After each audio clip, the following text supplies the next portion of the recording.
Kasi nabot yun silang duha. Naka more than 1 minute na ganyan sila naglilinis.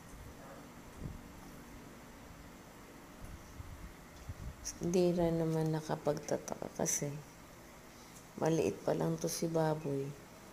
Sobrang alaga na ni Panda.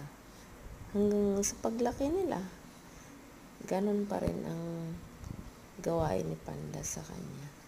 Kaso ngayon, gumaganti na si Baboy. Dati si Kuya Panda lang niya ang naglilinis lahat-lahat. Para siyang nanay. Kasi nililinis niya yung tenga, yung puwet, yung puntong, yung mata, yung gilagid. Ngayon, naglilinisan na silang dalawa.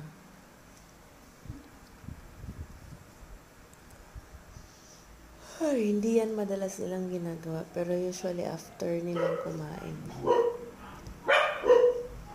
Nakatanghod lang yan si Panda sa akin kanina. Kaso hindi ko na binigyan ng biscuit kasi madami naman ang binigay na pagkain.